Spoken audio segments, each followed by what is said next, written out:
Welcome back to MythVision Podcast. I'm your host, Derek Lambert. I have been venturing into Bible studies and Old Testament, New Testament scholarship for quite some time. And some of those New Testament and Old Testament scholars have dabbled in classics or are authorities and experts pertaining to classical material, whether it be Homer or Virgil. And today I'm actually going into a completely classics arena, unlike what we've done before. Dr. Sarah Iles Johnston, welcome to MythVision for your first time. It's lovely to be here. Thank you so much. I was going to read your page here, right? So everybody at least gets familiar who you are. Let's just show it to them. You are at I've gotten in trouble for this, Ohio State without saying the Ohio State University Department of Classics. You are the College of Arts and Sciences Distinguished Professor of Religion and Classics, as we discussed. Religions of ancient Mediterranean myths, comparative study of religions and myths, archaic Greek poetry, narratology, modern supernatural horror fiction. So much we could talk about in the future. But you have a website and books. And for those who don't know, go check out our books. They're here at the website. Link will be in the description.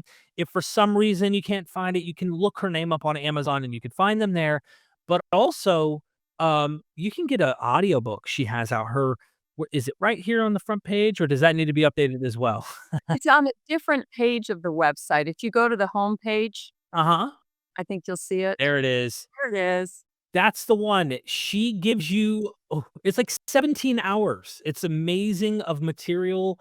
It goes through all sorts of myths from the creation, moving on down. And me and my wonderful partner, Ryan, have been listening to this. And I forget, what's the name of the goddess, honey, that you identify with? Aphrodite. That's right. So we You are. watch out. I know. I heard the story, so I hope that's not destined to take place in my life. But thank you for joining me. I figure let's jump right into the questions if that's okay. And if you feel like you want to say anything, feel free to let my audience know. But people might be asking, what is a myth? And in our modern context, you'll hear, especially with people who are critical of religion or people who are pro-religion, myth tends to just be something that is just not true. And I know that's one definition, but as someone who studies ancient Greek myth, can you tell us what the working definition of mythology is and maybe what the ancients thought of it as? Well, mythology, that's easy. Mythology is the study of myths. The problem is the word myth. And scholars still have not come up with a definition that all of us completely agree on. It's a very tricky word. But here's what I think, and I think a lot of scholars would agree with it.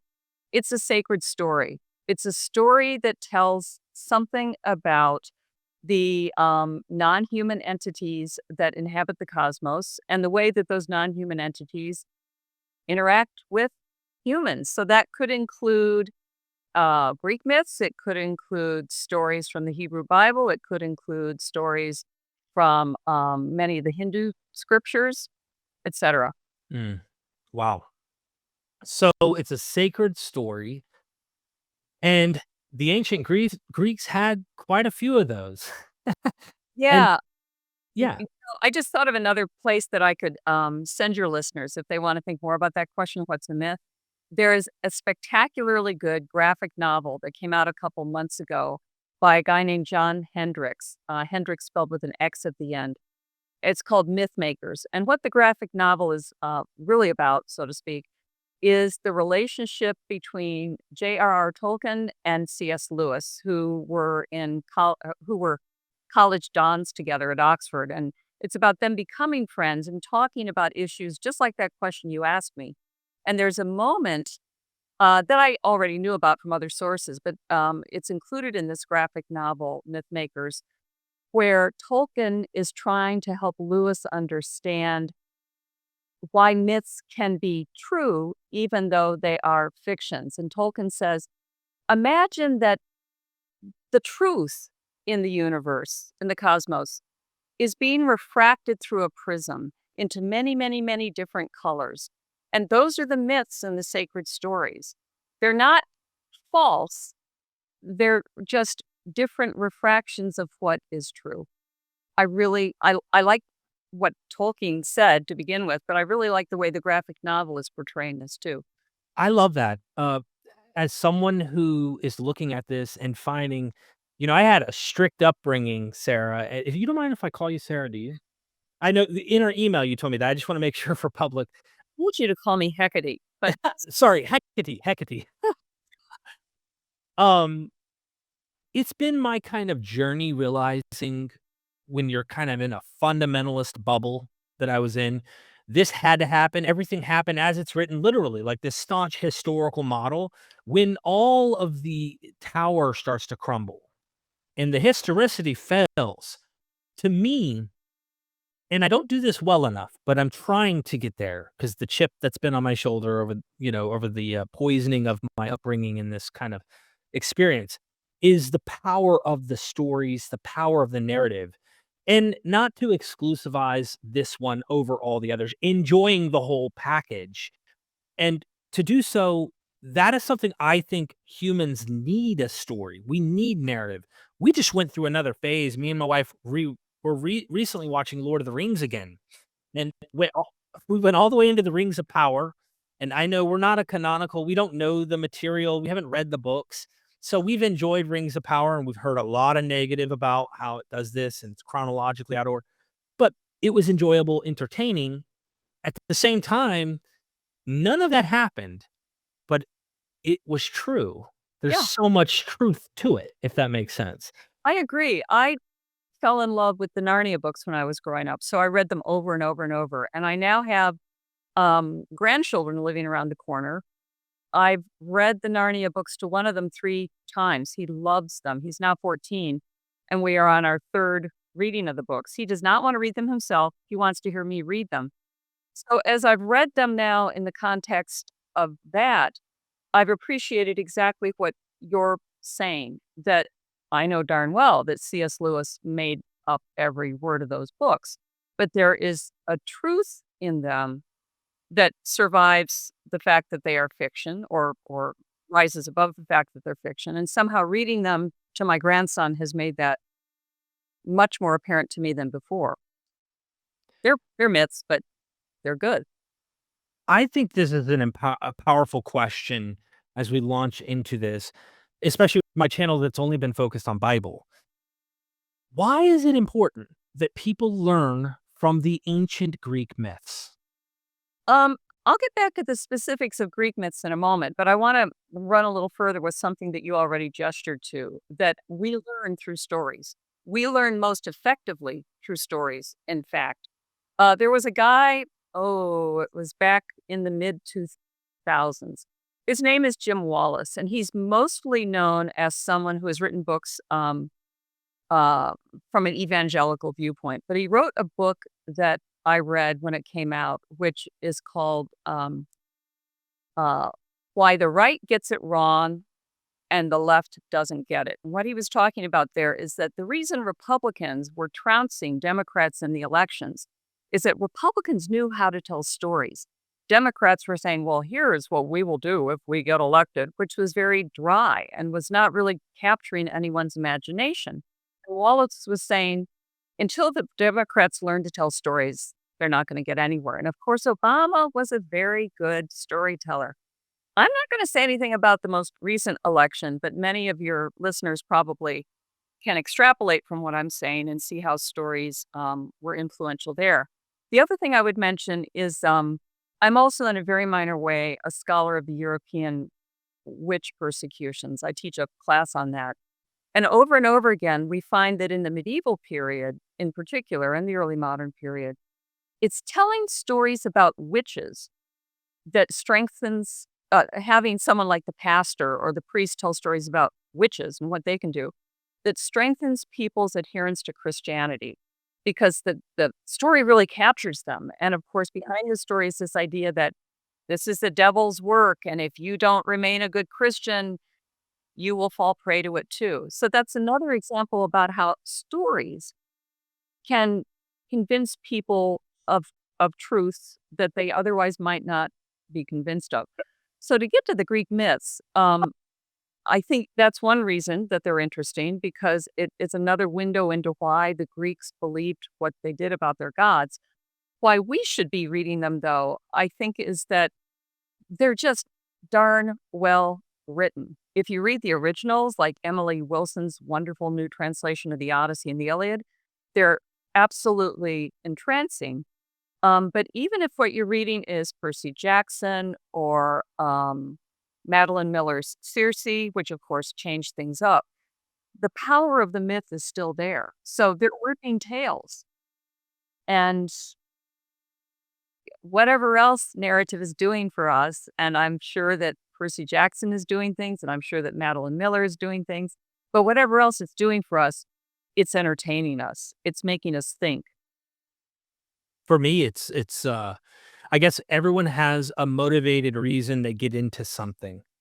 And I came in through, I feel like this little peephole in the back of the wall somewhere where, like most people introduce themselves into this and find interest from a certain path. My path was, holy smokes, I know the Bible pretty well. I know a lot of this material, and there have been experts that have noticed how influential the Greek myths and stories have been, from folklore, myths, legends, and how it impacted Western literature, Christianity, if you will. And when I started to go, hold on, you mean to tell me that they influenced some of this stuff?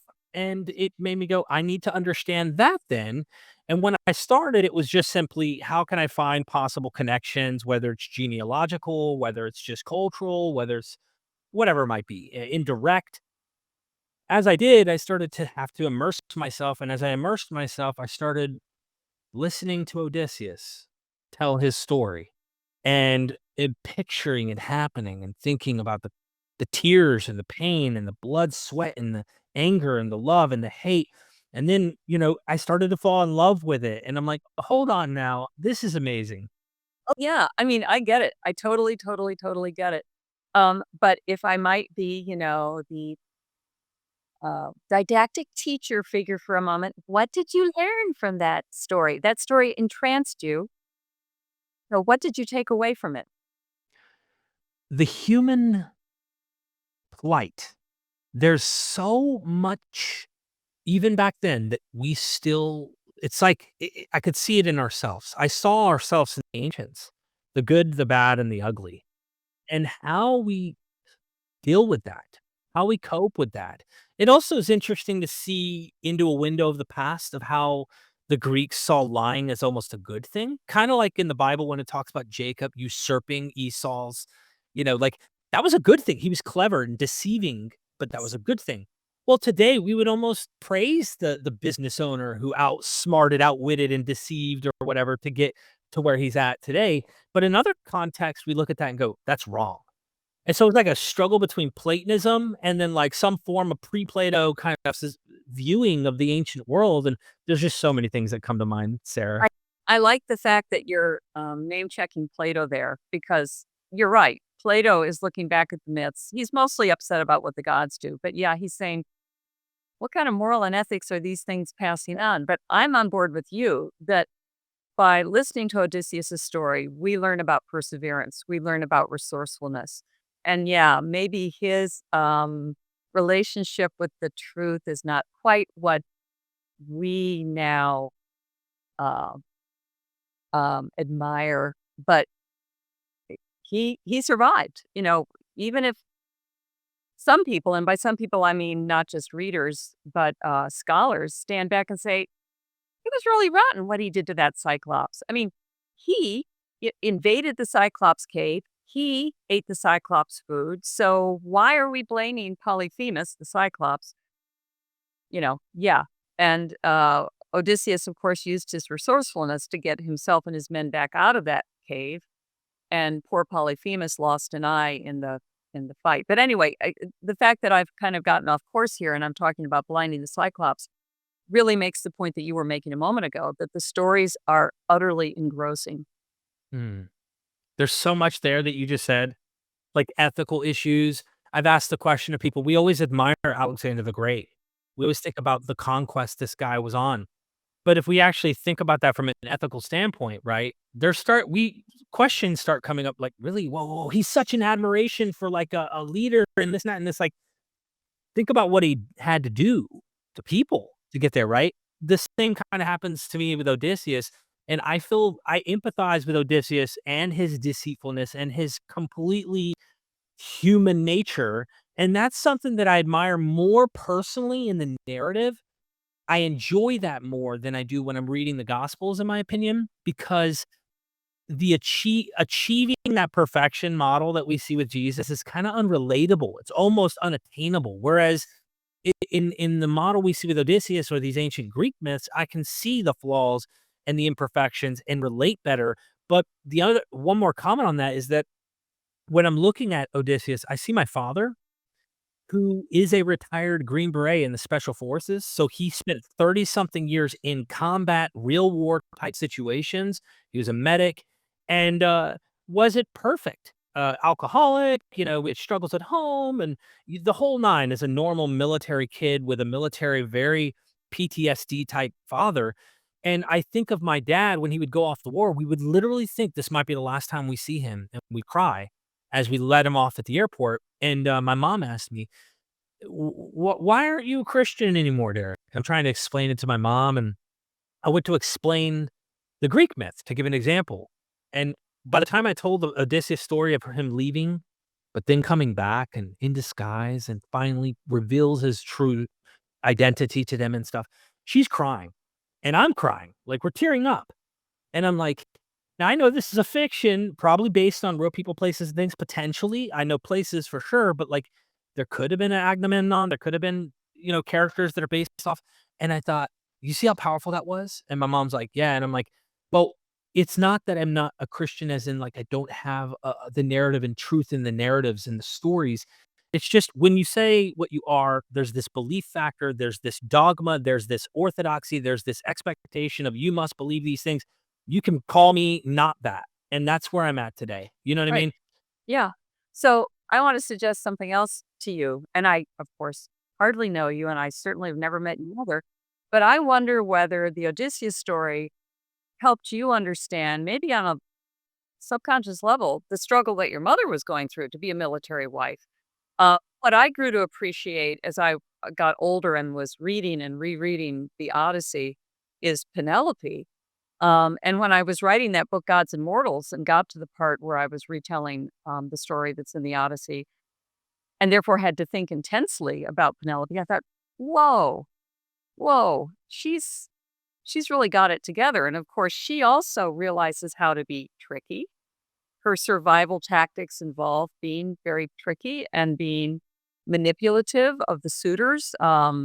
She fixes herself up, puts on whatever cosmetics she has, puts on her best dress, goes down and says things to the suitors when she needs to keep them calm and kind of under control. She's got the trick of the loom. So there's so much in the Odyssey in so many ways, I guess is the point I'm making. That oh gosh, there's a lot that you bring up that makes my mom stand out. She's a survivor. We were raised mostly by mom because dad was gone. And, I love the stories. Athena appearing, flying down to empower Telemachus in his doubts. I mean, there's so much there. And I can't help but be in love with this stuff. And I didn't know about it till I got introduced to the back way, like I said. And this goes to your the first question. Why should we know this? Oh man, it makes me wonder what Hindu stories have to teach me. It makes me wonder. It breaks those walls down too that we've kind of set up that divide us. There's so much more unity in the narrative, I think, if we explore them that way. Well, that was actually, it brings me to something else I was going to say that is interesting about Greek myths. Since there are very few people in the world who practice a religion that worships the Greek gods, there are people called Hellenic Reconstructionists, and also some Wiccans who do worship the Greek gods. But by and large, we are a world in which no one believes in their existence. It means that those stories are more available to a broad variety of folks. In other words, they can be read by Christians, they can be read by lapsed Christians, they can be read by atheists, they can be read by Hindus, they can be read by Muslims. And since they are not asking us to believe in the gods, since most of us don't think those gods exist, we are freer to really immerse ourselves in them in a way that is explorative, rather than if you are a member of a particular religion, whatever you want, and you are engaging with that religion's sacred texts, there is an expectation that you will be doing it in a particular way. Greek myths are a way to explore what I will broadly call the non-human entities of the universe without feeling the obligation to actually believe in them in the sense of aligning yourself religiously. Wow. That's a great I never really thought about it that way. That's an Well, interesting way. I'm glad you like it. I think it's to pause briefly on the other thing that I'm working on as a scholar, modern horror fiction. I think it's the other reason that modern horror fiction is a big deal, that it has been becoming a bigger and bigger deal since Victorian days in the Western world. Namely, that as our world has become more secular, people look for places, they may not consciously be doing it, but people enjoy being in narrative spaces where the characters are exploring the possibility that there's something out there that is, I'll use the term supernatural, be it a ghost or a demon or whatever other entity you want to think about. And just to kind of bring this full circle, the modern horror fiction that I was working on last year and on which I gave a TEDx talk, it's somewhere out there in the universe, is the series that were on Netflix that were done by Mike Flanagan, like The Haunting of Hill House, The Haunting of Bly Manor. If you watch those closely, Flanagan, who is more or less like you, he identifies as a sort of lapsed Christian. He's putting in all kinds of little uh, prompts, invitations for people to think about matters that I will broadly call religious. And I've most recently been working on it with Flanagan, but you can find it in the work of Stephen King. If you go back further, you can find it in the work of the very first people who were popularizing horror fiction at the turn of the last century. It's another secular way of engaging with those questions. I'm glad more of that is taking place because I think I've mentioned this before. If we take the model clearly, we've evolved to where we are today, and the utility of religious experience is something innate in all humans. I mean, from everywhere, then we're going to need to, something has to fill that gap as we start to shift into a position where we may not hold to the same standard views we once did, our ancestors did. And, I think narrative and stories and kind of immersing yourself into a fictive world can be those things, and that's kinda why I have you here actually to talk about some of the myths of the ancient Greeks, because there's Well, so yeah. yeah, my final comment on that would be that I absolutely agree that I have no idea why it is such a I use the word universal cautiously, but I'll use it, a universal need of humans to engage with something supernatural. I have no idea whether it evolved in us. I have no idea whether our cultures evolved so that that was a mainstay. In other words, I don't want to make a statement about that. I'm just saying that um, at this point in time, as we all over the world are moving further away from traditional religion, we seem to be hungrily finding other things to replace it. And those things are very often narrative, certain kinds of narrative. And I hope that we continue to do that in a healthy way. Yeah, Uh, emphasis on yeah, you're right. I think, my next question is, how do ancient myths and modern stories shape and reflect societal beliefs? Can you help us understand the ancient world and the relationship between the living and the dead? And I know that's 2 questions, but maybe Um, yeah. yeah, so let's focus on the living and the dead since I know you're very interested in that. The myths that were told about interaction between the living and the dead, if I really had to boil it down, I'd say what they are saying to the living, because of course it's the living who are listening to the myths. Maybe the dead are too, but we don't know that. What they seem to be saying to the living is treat your dead respectfully. Otherwise, you're going to have to pay. So just to take one example out of many, when Agamemnon comes home from the Trojan War, he's murdered by his wife Clytemnestra and her lover. And at that point, the son of Agamemnon and Clytemnestra is just a little boy, Orestes. So Orestes, his tutor, gets him the heck out of there, knowing there's going to be trouble.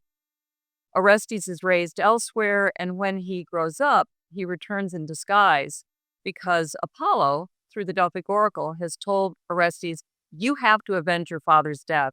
And sorry, dude, but that means you're going to have to murder your mother. And this is, of course, a terrible thing that Orestes has to choose between avenging his father and honoring his mother. But you probably know how the story ends. Orestes kills his mother, and that assures that his father's ghost won't come back to haunt him. But, his mother's ghost does something worse. His mother's ghost sends the Erinnues against Orestes. And the Erinnues are these goddesses who are in charge of avenging familial crimes.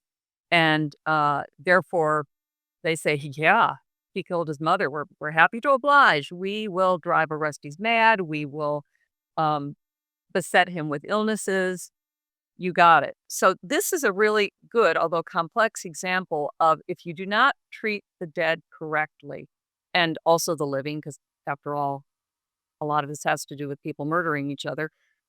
But if you do not, in this case, what I'm talking about is if you do not honor the ghost of your father, Agamemnon, he's going to make your life miserable. Apollo says, if you don't avenge your father, he's going to send kind of this horrible skin disease with boils.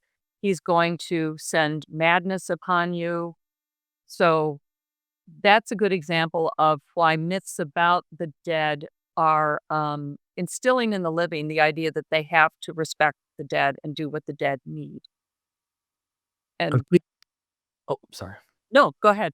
I was just thinking of what happened with Priam and Hector, and having like Hermes helping him get through all the way to Achilles and begging for his son's body to bury him. And wonder if there's some narrative here about a lesson on making sure you bury the dead and honoring that, even the most vitriolic enemy, Achilles. Yes, absolutely. And of course, the gods are helping Priam, as you said, Hermes, but the gods have also helped insofar as they have instilled Hector's body with nectar so that it doesn't rot, because it's been in Achilles' tent for quite a while. So the gods are honoring this as well, in those ways, sending Hermes and also making sure the body doesn't rot. And I would kind of broaden what you're saying by reminding you that days before this, Hector has killed Achilles' best friend, Patroclus. So this is what the vengeance is all about. But another part of that story with Patroclus is Achilles is so overwhelmed by grief that he refuses to bury Patroclus's body. And here again, the gods help out. They instill the body with nectar so that it doesn't rot. But eventually, Patroclus's ghost comes to Achilles in a dream and says, dude, you're not helping me. If you love me, bury me. I can't get into Hades. I'm stuck. So, yeah. Wow. So Achilles- much. Achilles is having an interesting time there towards the end of the Iliad. I guess like the initial part of that question was ancient myths and modern stories, how they shape and reflect societal beliefs. And in that question, I guess it's a tough one for me to know, like, which came first, the chicken or the egg? Are myths what drive beliefs in society? Like someone crafts a clever, it's almost like the way I view these myths, these sacred stories is like someone with wisdom who clearly has like an obvious keen eye, or a group of people who are aware of how humans operate and function pragmatically, like on a practical level, are able to construct really well done stories utilizing the most obvious things that humans intuitively constantly are aware of, or practice or behave patterns, things like that. So they construct these myths, these narratives based on people, places, and things. They're just really well crafters of stories. And then those influence society. I imagine that's some cases. But is the reverse true, where this ends up causing the creation of a myth in society on a practical level? There's certain practices or cultic rituals or something like that that end up causing the creation of a myth. I imagine it's a give and take. Is that a little too complicated? No, no, it's only complicated in the sense that it really is chicken and egg, so we can't answer. Most of the Greek myths that we have go so far back that we can't possibly recapture what you're talking about. But we do get little traces of the kind of clever, um, let me call it adaptation of myths. For example, we know, let's go back to that guy Orestes. So at some point, a myth develops that he goes to Athens trying to get help with his problem. And it is the duty of any ancient king, including the Athenian king, to accept suppliants. It would be really bad news if you did not accept a suppliant. The gods would be angry at you. So Orestes is coming as a suppliant. The king of Athens must accept him. But at this point in time, Orestes is being chased by those Erinnues. And one thing about the Erinnues is that if they see you hanging out with someone that they've decided is trouble, they will not only punish that person, but they might start punishing you. So the king of Athens in this myth has to both honor Orestes and yet not honor him too much. So what is what the king decides is I forgot the one part. Orestes has arrived just as they're starting an annual festival called the Anthesteria, at which the new casks of wine are opened, the casks that were laid down the previous year. And all of the men in Athens pass around the wine bowl and taste a little of the new wine to celebrate. So the king of Athens thinks, okay, here's what we're going to do. For the first time at the Anthesteria, the men are not going to pass around a common drinking bowl. Instead, everyone's going to have a little cup. And these cups are about the size of a Dixie cup, right? They're not very big. Everyone's going to have his own little cup, and they will taste the new wine out of their own little cup. And instead of lying on couches, and typically you lay two men to a couch, instead of lying on couches, everyone's going to sit in their own chair. So by doing that, the king is able to make the Erinnues happy because no one is actually sharing anything with Orestes, neither a couch nor a wine bowl. And yet Orestes is being welcomed and being allowed to celebrate the Anthesteria. Now, we know darn well that that myth was created at some point after kind of the master narrative of Orestes has been created, that this is a new chapter that's been inserted in his story. We can't capture when that happened. We can't capture who did it. But it made the Anthesteria look more important because it wove the Anthesteria into this very famous story of Orestes. And it also explained what was probably a well-established custom at the Anthesteria to have little separate cups. But at some point, someone must have said, hey, why are we doing this? And there's your answer. Oh my gosh, so many more questions come up, right? Like, so it makes me wonder, like, who was there any I almost wanna use the term superstitious, kind of, the mindset where they're thinking, "Listen, maybe if we come up with a way to distinguish these things, then maybe the spirits, the gods, the ghosts, whatever they may be, we are distancing ourselves." So there's this idea of, like, "I don't wanna get sick." I mean, think about it. I imagine that someone observed some sicknesses being passed along through being close in proximity. So someone's thinking I'm sorry, go ahead. Sorry, I couldn't resist. What'd you Ancient say? ancient COVID. I couldn't Right, resist. Yeah. right. Yeah, like they someone with some practicality about them thought, let me let's put a little distance between us and them. And it gets into all sorts of ideas of how ancients had purification and just customs like you described. So just some more questions come up to my head, like what was the reasoning behind these things? Um, just fascinating, fascinating. So if we may move on, in what ways have interpretations of Greek myths evolved over time, and how do these changes mirror shifts in the cultural and religious perspectives? We probably just gave one, for example, but Well, I'm going to understand your question to mean like over the last 2,500 years rather than just over the course of Greek civilization. One thing that's very interesting about Greek myths, and I think the same could be said about the myths of various other cultures, which is different from the Hebrew Bible, the New Testament, is that they are open to recasting, to being told in different ways, to being changed sometimes by having new characters introduced. The closest thing I can think of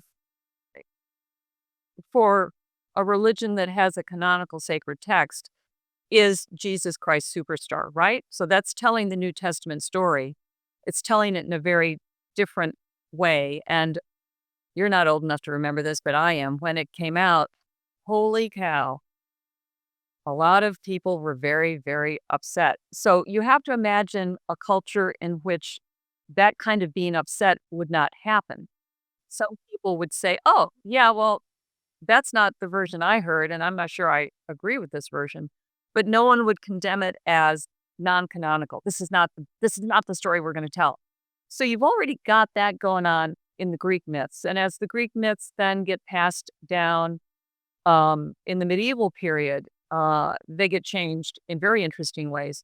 One example that I'll give you is that there is a text called uh, I it's written in French, Ovid moralisé, which means the moralized version of Ovid's Metamorphoses, and this is done by monks.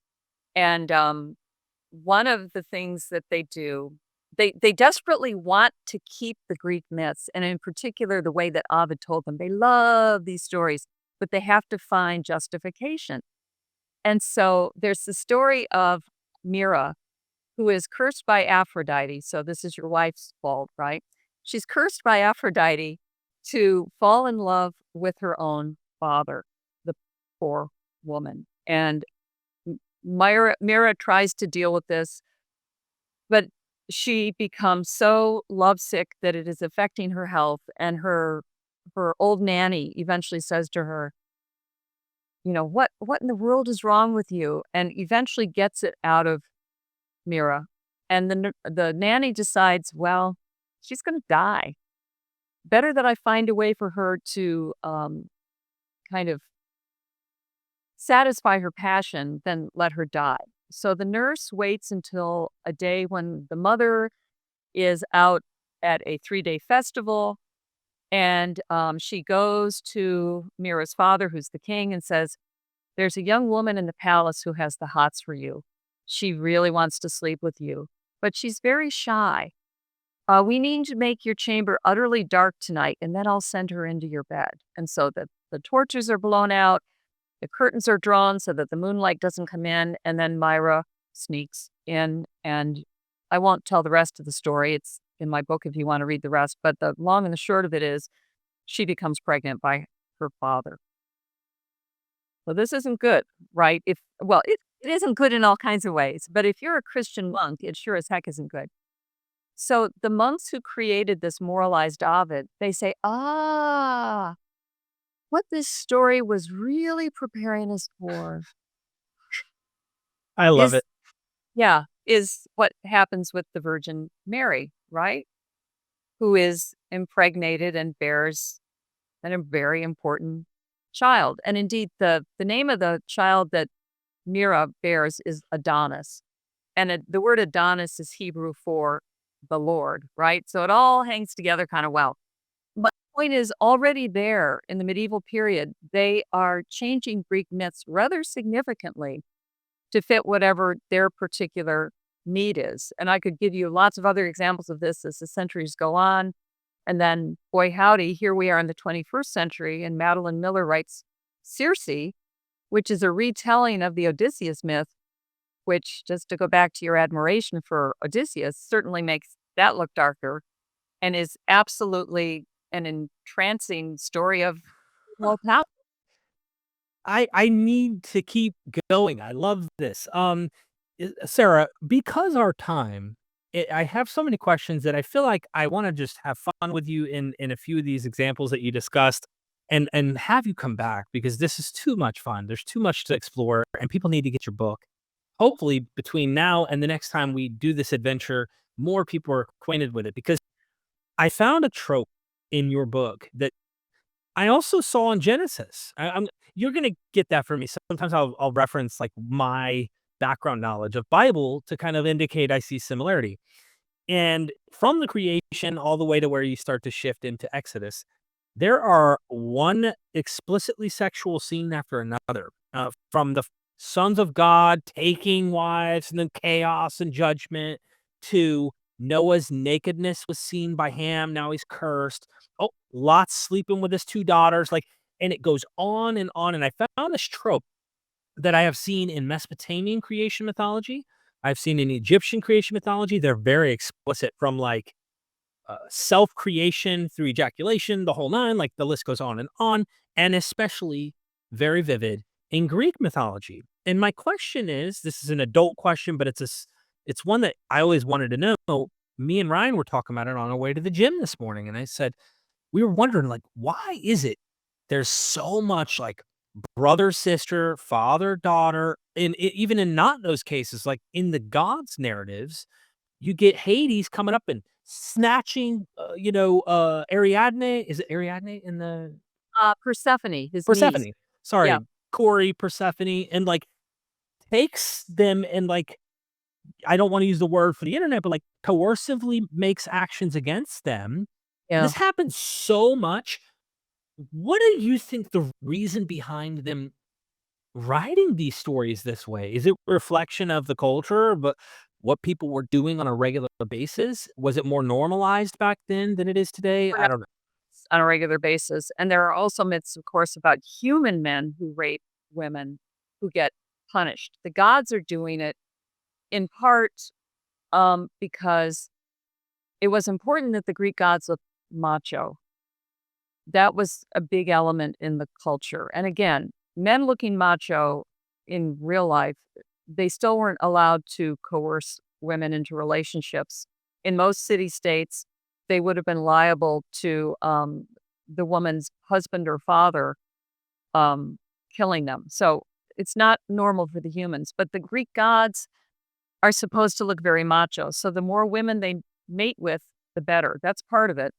The other thing is, every Greek town or village wanted to be able to say that they had some connection to the gods. So if you have a mythology that your city was founded by Mr. Whoever, it's really good if you can say, and Mr. Whoever was the son of Zeus. Zeus came down and made love to the virgin daughter of our king, and that's where Mr. Whoever came from, and therefore our village has an anchorage in divinity.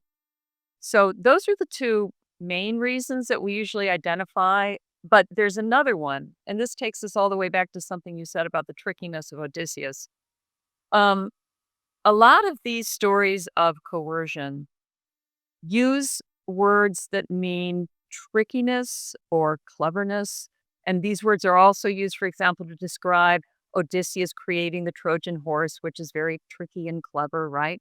So the coercion stories often foreground not just the fact that the god makes love, let's call it that, since you want to avoid the probably more accurate word, takes by force, let's call it that. Not just God takes by force a woman, but usually he does it through deception. Like, ooh, Zeus turns himself into so many things. A swan, and then he has one of his own eagles chase him. So the poor swan is being chased by an eagle. And the swan flies down to where Leda is sitting, and Leda, being a nice woman, says, "Oh, you poor thing," and hugs the swan to herself to protect it from the eagle. And then the swan is ancient artistic representations of this suggest that Zeus remained a swan when he took her by force. And that was very titillating, as you can imagine, to ancient viewers.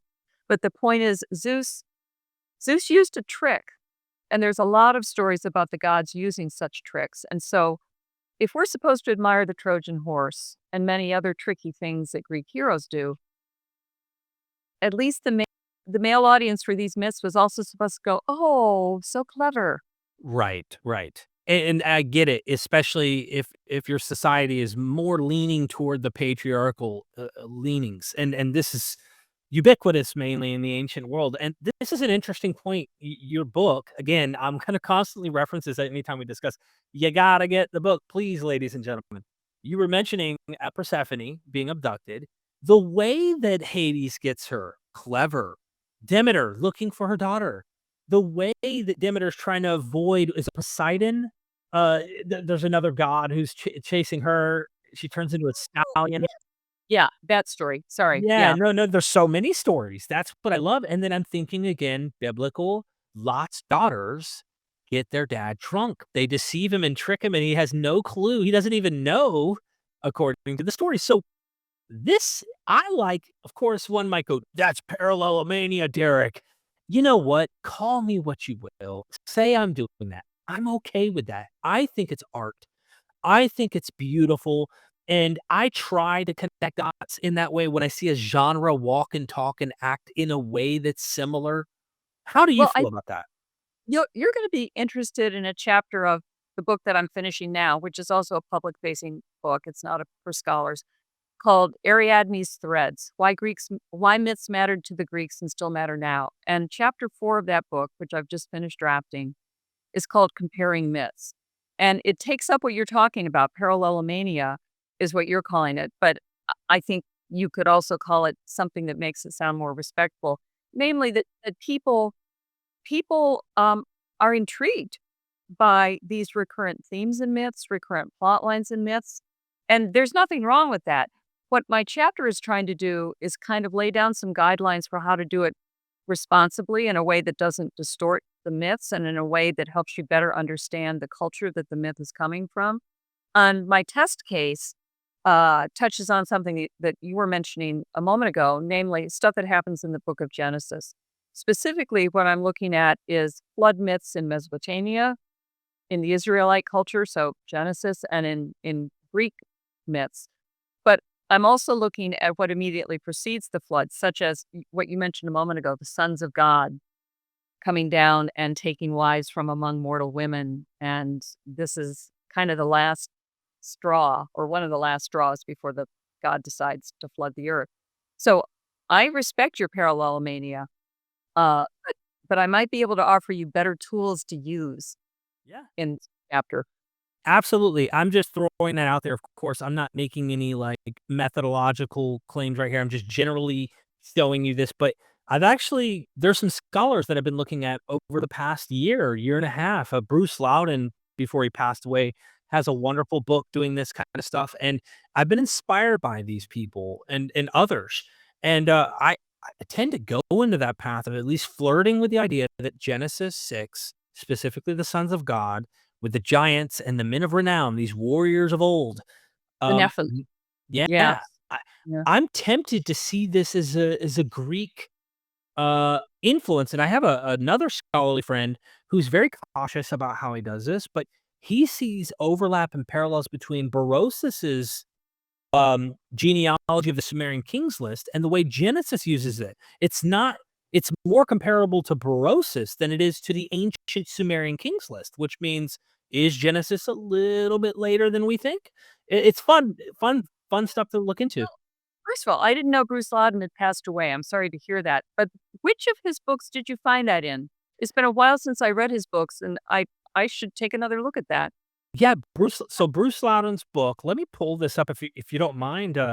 I Yeah, so I think it's the main one of, let me do this here just to get the correct, name of the book.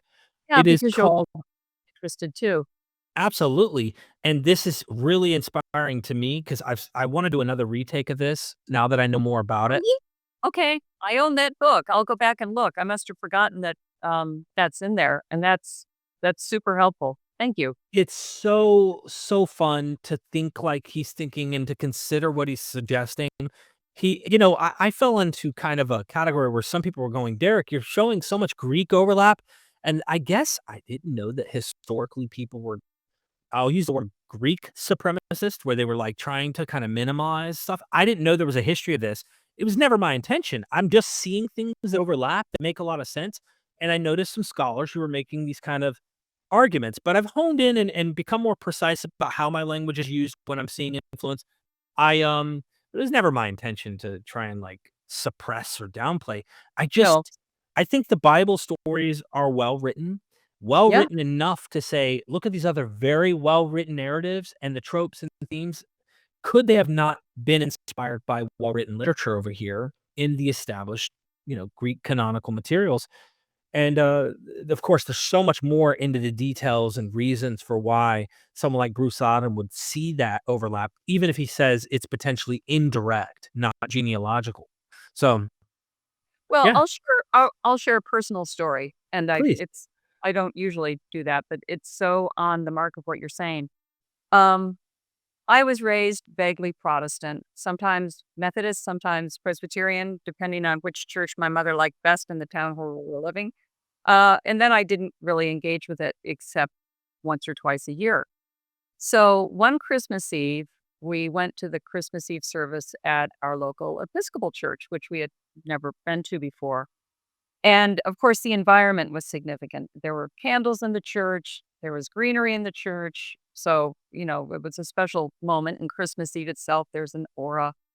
But there was something about the person who had been chosen to be the lector, the reader of the biblical passages. He had a really wonderful voice. And I don't even remember which gospel was being read, but the birth story out of one of the gospels. And he just read it so well that I kind of went, oh, oh. And it was that actually led to me eventually writing the story of myth, where I talk about what is it about wonderful narratives that at least opens the door for us to believe. It doesn't always push you through the door, but it was that moment of hearing a biblical story read in a way that was something other than, and then the angel said to Joseph, and so, yeah, the Yeah, power. I so agree with you. I feel like I want to do that more because so many people see me poke holes and show that something didn't happen in history, and I do that. It's a kick of mine. But I also like to give a little bit more of me to my audience, and more of me includes the guy who's optimistic, the person who wakes up and loves his family and can't wait for a great day, hears that right song and gives me goosebumps, and thinks about how fortunate I am to have the amazing queen right by my side and 3 kings as children, and giving people hope and what motivates me, what drives me, and it's not I don't just live my day in and day out trying to poke holes in ancient narratives and show that they didn't happen in history.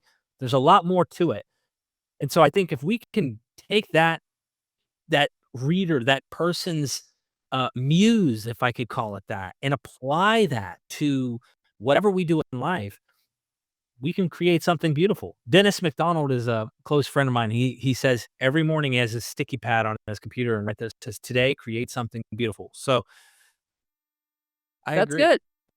That's good. Yeah. Well, before I let you go, because I want you back, please. This has been fantastic. And we barely scratched the surface. Is there anything we didn't say that you really want to get off your chest or need to tell our audience? Uh, the one thing we didn't the one big thing we didn't get to that you had wanted to talk about was Hecate, and so maybe I'll say this, I'm finishing the public-facing book, the one called Arachne's Threads, and I'm also shifting into writing another book about Hecate. My first book, my dissertation book was on Hecate, but that was a small part. It was Hecate's role in late antique mystic contexts. What I'm doing now, after spending the last 30 years of learning more bits and pieces about Hecate, is trying to stand back and look at her. And I think she's really quite different from the way she's usually portrayed. She's not really so much this horrible goddess of witches. Let's call it that. So um, maybe that's a little enticement to you to, yeah, schedule me to come on again, but maybe also a little bit of an enticement for people to um, think about Hecate. think about Hecate today. We've had Hecate join us on the podcast, and she will continue to be a goddess. And I hope to have Hecate back here. That is Sarah Iles Johnston, and of course the Queen Aphrodite in there. We've got it all today. We're fortunate. My names for your 3 sons as well, or your 3 yeah, yeah. Well, Absolutely. sure. Thank you so much for having me. Thank you so much, ladies and gentlemen. Go in the description, get a copy of the book, go on Audible, listen to the book when you have time. I promise you it's well worth it. I want to do this more. And never forget, we are MythVision.